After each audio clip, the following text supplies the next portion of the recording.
Hey guys, welcome back to my channel, The Afro Gardener. Today I'm going to be planting some peas. Let's get into it. Dream of you can I help it if I dream of you every night? Dream of you can I help it if I dream of you every night? Dream of you can I help it if I dream of you Like I said, today I'm going to be planting some peas. If you haven't already, remember to like, share, and subscribe to my channel. Thank you. Right, so like I said, I'm going to be planting some peas. Today is February 15th. It's the day after Valentine's Day. I hope y'all had a great one. And I'm going to be planting some peas. So basically, a rule of thumb is you can get peas in the ground outside whenever the soil is thawed enough for you to work. I kept all my beds covered. They're uncovered now, but I kept all my beds covered, and so the soil is very loose and it's warm. And also, if I turn you guys around, here are some peas that were already planted here, and they've started to grow. I had them covered up and under some frost cloth, and they're doing fine. So that's what I'm going to be doing. I don't remember when I even put these in here. They might have fallen and just started to grow, but I'm going to be planting some purple tendril peas all along this trellis right here, because this bed is the only one that's warm. Now the other one on that side of the yard, it's still kind of frozen, and so I'm not going to be planting over there today, but this is perfect for me to use, so I'm going to be using it. Now I soaked my seeds overnight before I planted them, just to make the outside shell a little bit softer for quicker germination. I did some research, and it was saying that if you soak your peas before putting them in the ground or before planting them, they germinate quicker. So I wanted to try that. I had never done it before, and so I did want to go ahead and try it. And so these are the purple tendril peas. I've never grown these. These are from Baker Creek. And so those are the ones I'm going to be sowing over here. Now the other peas I'm going to be sowing on the in the other bed, I just have some regular like Sugar Daddy snap peas, and so that's what I'm going to be putting over there. Yeah.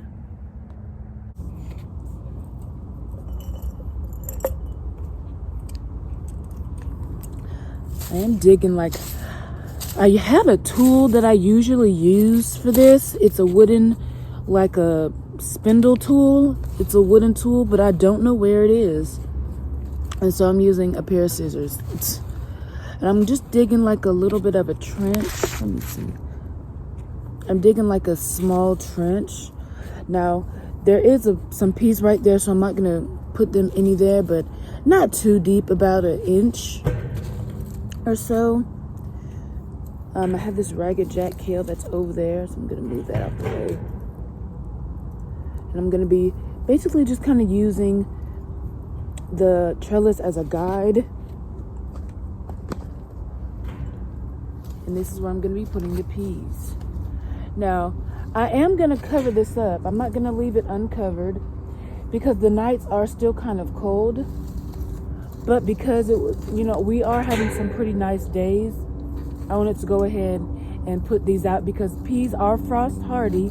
They are frost hardy, and they actually taste sweeter after they've been frosted on. And so that's why I'm going to go ahead and put them out. Peas are one of the first things that you can actually put outside in your garden at the very beginning of the season, because they are able to handle the frost. I am spacing them about an inch or so apart.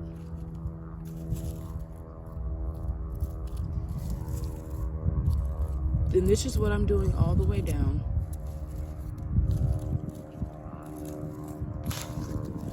And this is just how I do it. I mean, I don't put a whole lot of thought into doing peas. Because for me, they'll do pretty well regardless of what I do. So I don't put a whole lot of thought into it. Yeah, so I just kind of drop them in there like that. And then I'll go through and I'll cover them up. I don't know why.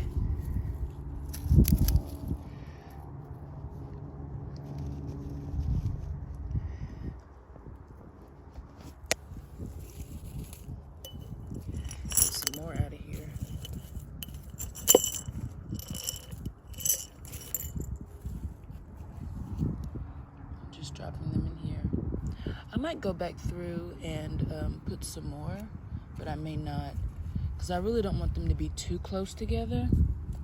But I also want to 100% utilize all the space, all of the space. So I think I'm gonna go back through and put one in the middle.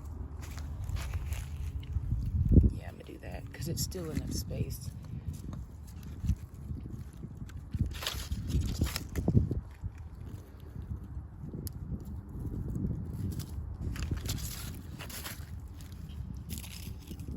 So I'm gonna go through and kind of press them down.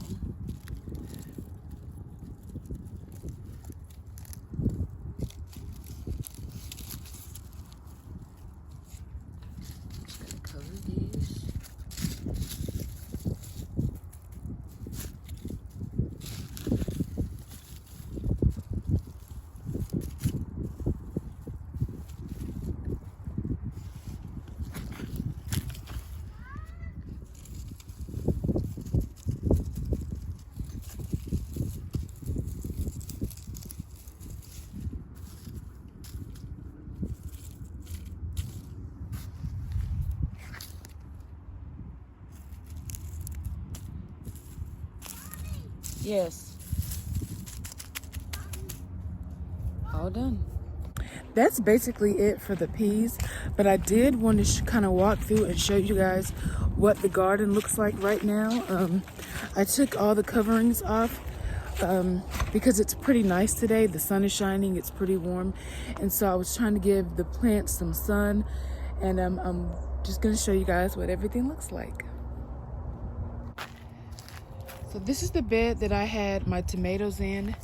These mustard greens are the ones that I overwintered. They're looking really good. I put plastic and frost cloth over these coverings, and that was made a tremendous difference on the amount of heat that was staying in here. And so that helped a whole lot to keep the heat in and everything. Now, my cat did get in here, but he was only over there on the side where there's nothing. But here is everything is untouched. There are carrots here, mustard greens, chamomile, and so I'm really excited about how that looks, how that's going. This bed, I did not put a whole lot in this bed. I did have some broccoli that was coming up, but it's just not doing well. So yeah, that's what that looks like. And then here is some kohlrabi. Here's a kohlrabi that just did not do well. It just did not. This one is looking better. It's got some new leaves on the inside. I don't know if y'all can see that, but now they do die back. Okay, so they are frost hardy, but sometimes they do die back a little bit. But I'm not moving anything in here. Here's a mustard green that died back some, but it's starting to come back. It's starting to put out new leaves in the middle. Those over there.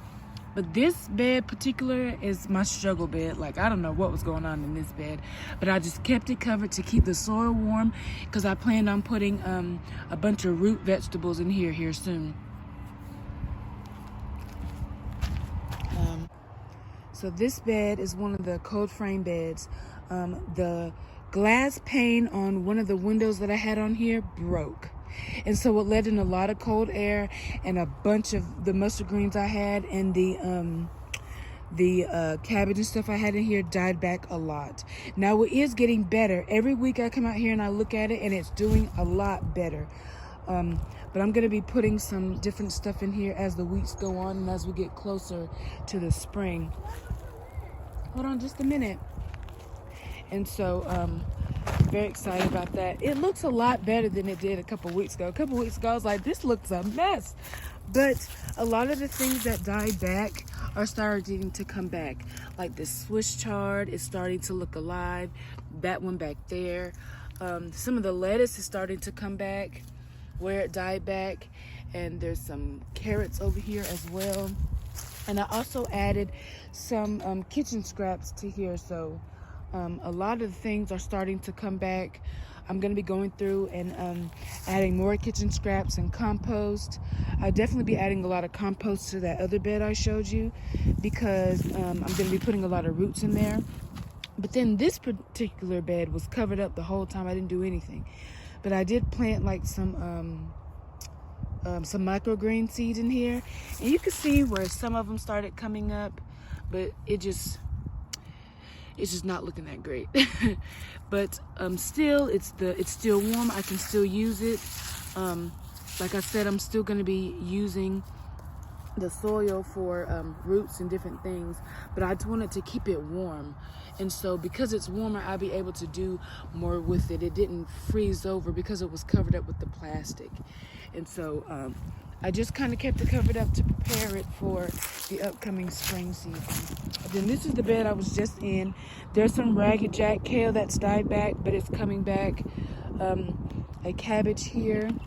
There were some other things in here, but my cat came in here and was digging around, and so yeah, I'm gonna have to try to figure out something about the cat because I don't have time for him this year. I really don't. But so that's basically what's going on over here.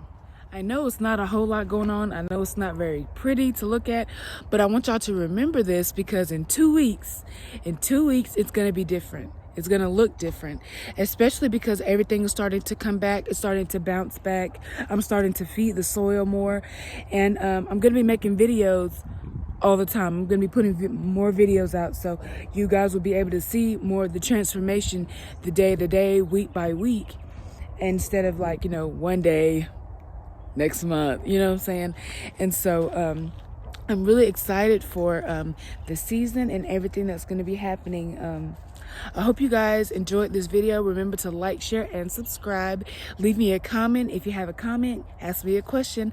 I like to engage with you guys, and I'll talk to you guys later. Bye.